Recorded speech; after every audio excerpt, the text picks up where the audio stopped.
Será que o dízimo é uma contribuição pertinente aos nossos dias? Os cristãos hoje precisam contribuir com os dízimos? Eu sou Josias Pinheiro, trazendo a reflexão da leitura diária da Escola Bíblica Dominical, nesta quinta-feira, dia 12 de julho, cujo tema é a herança dos levitas.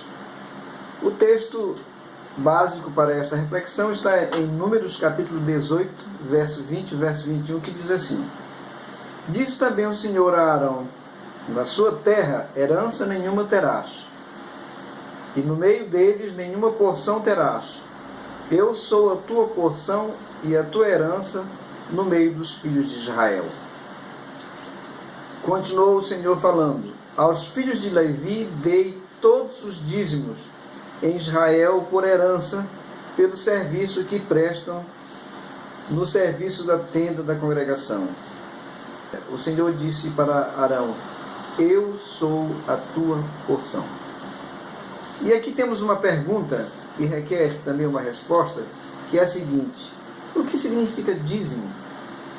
Então, dízimo significa 10ª parte.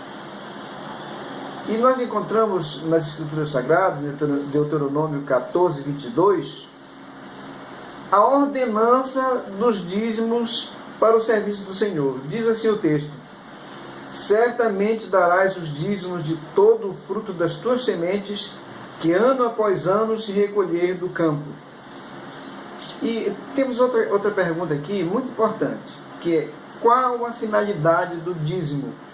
Lá na questão da história de Israel, nós vemos duas coisas importantes. Ele tinha uma finalidade assistencial e social.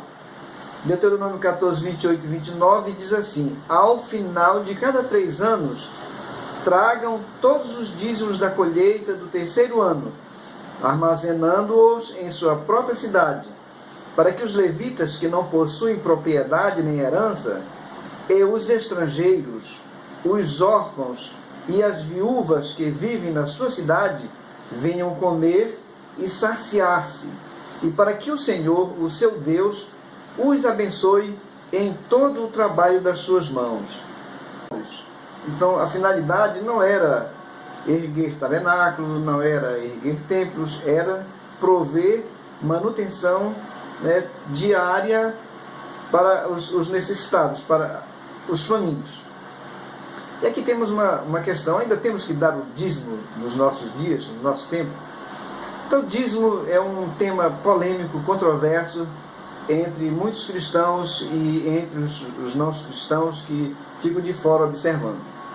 Mas Jesus ratificou essa prática quando ele esteve entre a humanidade. Em Lucas 11, 42, ele diz assim: mas ai de vós, fariseus, porque dais o dízimo da hortelã, da arruda e de todas as hortaliças, e desprezais a justiça e o amor de Deus. Devíeis, porém, fazer estas. Quais estas? Fazer a justiça e o amor. Porém, sem omitir aquelas. Quais aquelas? Dar o dízimo da hortelã, da arruda e de todas as hortaliças.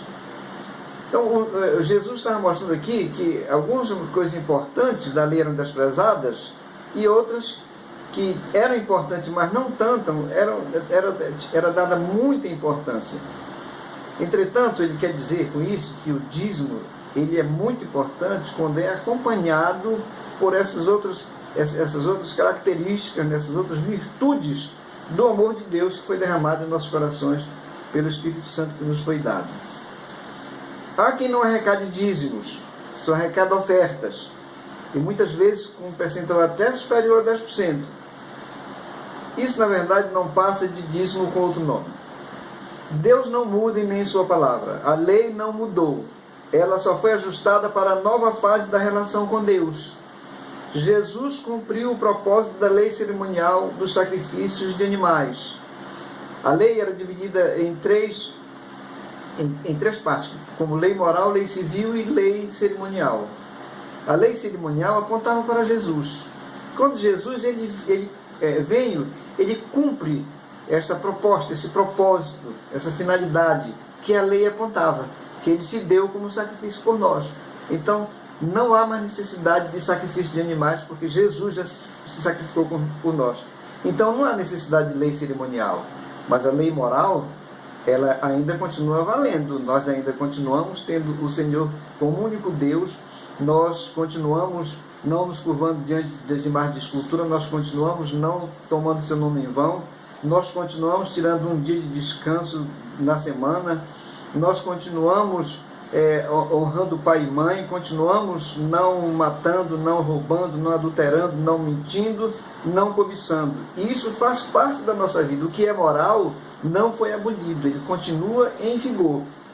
E por isso nós devemos levar em consideração essas questões. E quero dizer aqui uma coisa para vocês: seja fiel a Deus nos dízimos e nas ofertas, você só tem a ganhar. 1 Coríntios 4:2, Paulo diz assim: ora, além disso, o que se requer dos dispenseiros dos bens que Deus deu, né, é que cada um deles seja encontrado fiel. Uma ótima quinta-feira para você.